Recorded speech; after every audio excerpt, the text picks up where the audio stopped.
no such thing as questions, just hidden answers.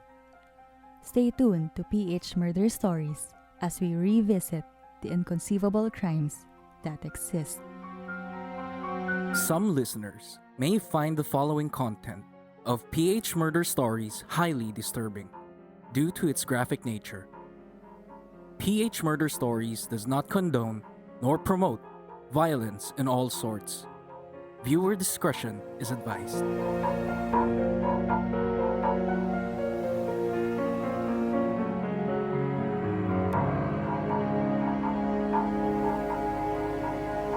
On the evening of December 24, 2019, millions of Filipino families celebrated the annual Noche Buena, or the night and feast before Christmas Day.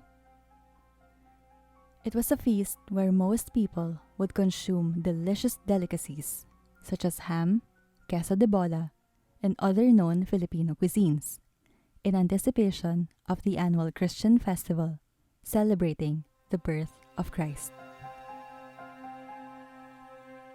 Unfortunately, a family residing in Barangay Tangos-North, Navotas City, welcomed Christmas Day with the tragic loss of a man who was helplessly shot to death in front of his wife by unknown assailants.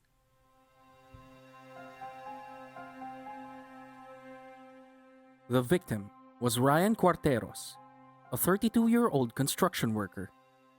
His wife, Jonalyn Tenso, works as a laundrywoman.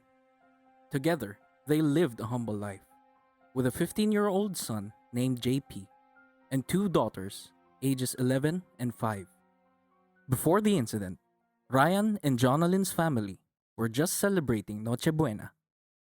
They devoured their meal scrumptiously, and before midnight, they tucked their children to bed as they got ready for Christmas Day. While their children were asleep, Rhyan and Jonalyn were ambushed inside their house by two unidentified masked men wearing bonnets. According to Jonalyn, one of the attackers was trying to pull Rhyan and was heavily insisting that he come with them. She tried her best to hold on to her husband. She said, quote, "One of the suspects told Rhyan, 'Come with us.' Rhyan replied, 'Sir, I'm not doing anything wrong. I'm not selling drugs. I do honest work.'" Unquote.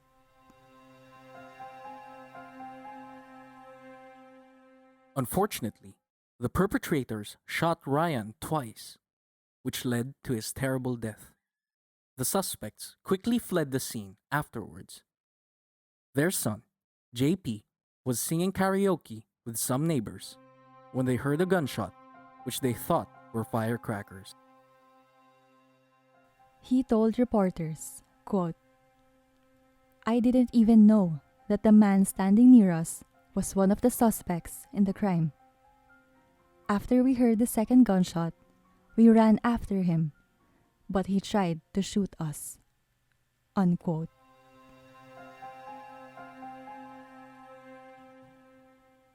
Meanwhile, Bishop Pablo Ambo David, a known religious personality in Caloocan City, famous for calling out President Duterte's war on drugs, was the first to post this incident on his Facebook page.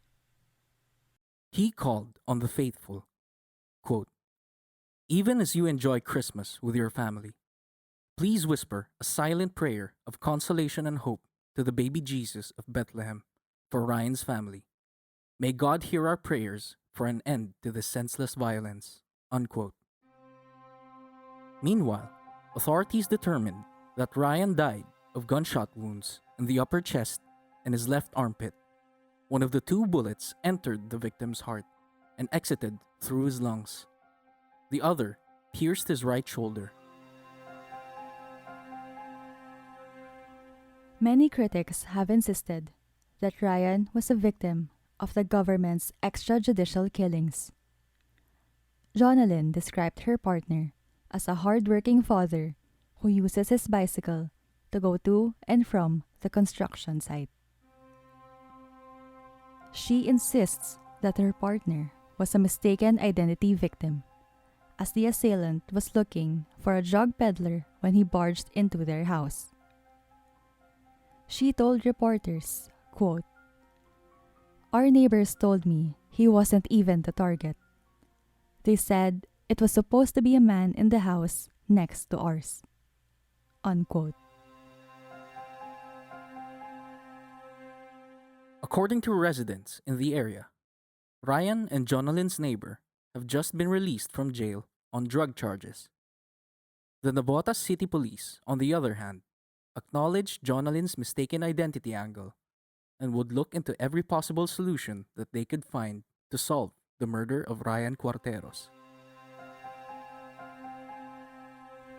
A year later, despite implementing follow-up operations, the police have yet to find concrete evidence that would finally determine the assailants to Ryan's slaying.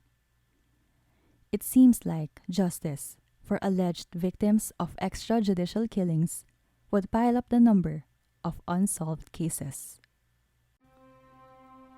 As for the victim's family, it would be another devastating Christmas Eve.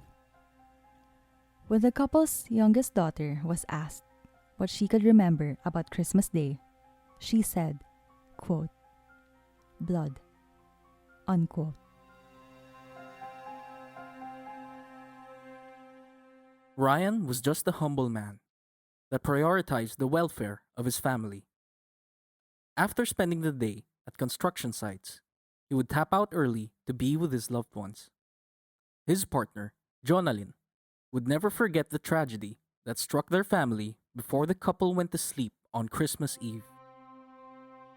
Jonalyn said that they shared a light-hearted moment. Her husband had snuck a handful of chips that she was eating. "Hey, you're eating most of it," she told him. Then, he immediately returned the chips he got. He was always like that. He's always the first to say sorry, Jonalyn added. Every day, Ryan would wake up early and eat breakfast with his wife. They would chat until it was time for him to go to work early in the morning.